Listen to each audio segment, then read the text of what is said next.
test as they go into work. Boom, 3 minutes, negative, come.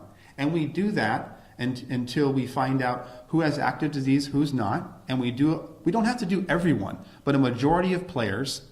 And then eventually we treat this like we treat flu, which is if you have the flu and you're feeling fever and body aches, you just stay home. If you have cough, fever, shortness of breath, COVID is more of a respiratory thing, you stay home. You don't get tested. Even when people come with flu, a lot of times we don't test them. We go, you have flu. Here's a medication, or if it's been more than 2 days, you don't get Tamiflu, it works itself out. This virus is the same.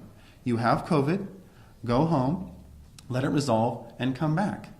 So someone who would test negative for the antibodies, should they be allowed to go back to work?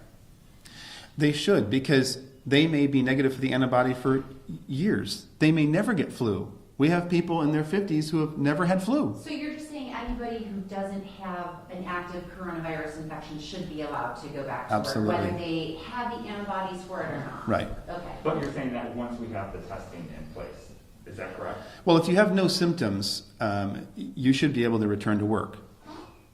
Are you an asymptomatic viral shedder? Maybe, but we can't test all of humanity.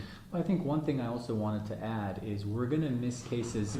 Sure, we're going to miss cases of coronavirus just like we miss cases of the flu. I think one thing that is being televised is that we need to capture every single coronavirus patient. No, we don't, because that's not reality. Theory and reality are very, very different. We worked in ERs for 15 years. Theory and reality are very different. It would be nice to capture every coronavirus patient, yes, but is that realistic? Are we going to keep the economy shut down for 2 years and vaccinate everybody? That's an unrealistic expectation, I think. So you're going to cause financial ruin, domestic violence, suicide, rape, violence, and what are you going to get out of it? You're still going to miss a lot of cases. So we need to treat this like the flu, which is familiar. And eventually, this will mutate and become less and less virulent. Because patients who are asymptomatic or silent shedders usually have the milder version of the coronavirus, right? Because it's milder, that's why they're not as symptomatic. And that tends to spread quicker than the more virulent forms. Karen Flaw, I'm sorry, from PGT gave me some questions to ask. One of them was, what sources do you cite to back your claims? What scientific papers and studies can you send out to us? Are there other people? This is too early. Scientific studies, double-blind clinical controlled trials take time, years. So we're doing the best with the data we have. I gave you the statistics. This is all common knowledge you can find online. This is their countries reporting to these different news entities.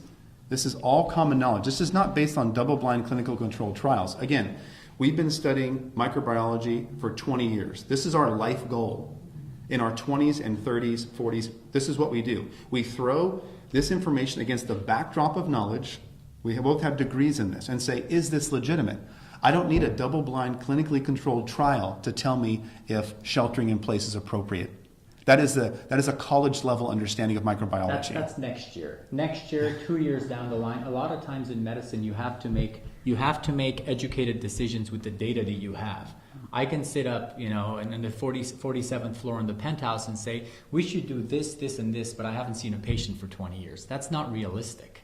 We're using the basic data that we have here, which we're happy to share with you guys. We have all the data. This is our data from Kern County. And because we're the largest testing center for Kern County, we're assuming our data is accurate for this specific area.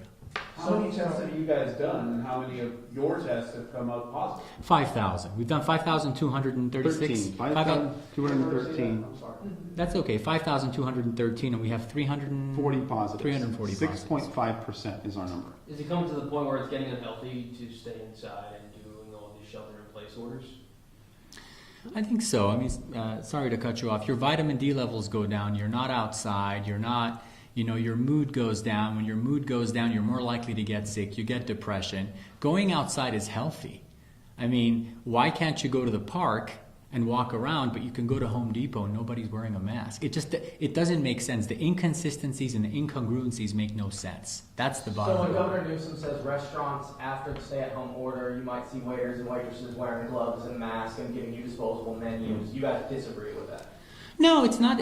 We don't disagree with that. I mean, I think you can look at it from two different ways. I think if you're healthy and you don't have significant comorbidities, and you're not immunodeficient, and you're not elderly, you should be able to go out without any gloves and without a mask. I think if you are those things, you should either shelter in place or wear a mask and gloves. I don't think everybody needs to wear a mask and gloves because it reduces your bacterial flora.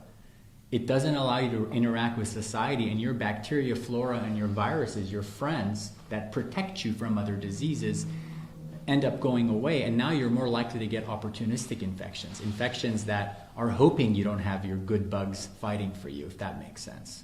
So doctors, you guys are calling for, as you said, gradual opening up, and with that we have to increase our testing. But if you look at the numbers per capita, California is the 4th lowest state per capita testing.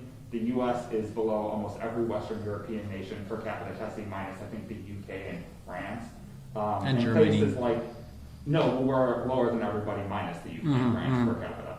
I think we're about 12,500 per million, and UK and France are about 8,000. Okay. If you look at places like Germany and Denmark that are beginning to open up, their testing rates per capita are 3 times higher than what ours are. We also have their test positive rate is between 3 and 12%, which is what the World Health Organization says should be the positive rate. Ours is closer to 20% nationally. So at what stage do you think we get that adequate testing, which you guys are calling for, where we can start to take those approaches to get our economy moving again, start opening up? Well, do you think we're there now or no? I think that's an excellent question. I think the problem with wanting widespread testing versus not being scared enough to come to a facility to get widespread testing are two different things. If you're at home seeing tons and tons of people die, I don't want to go to accelerated. I don't want to get testing. That fear prevents people from coming in. When this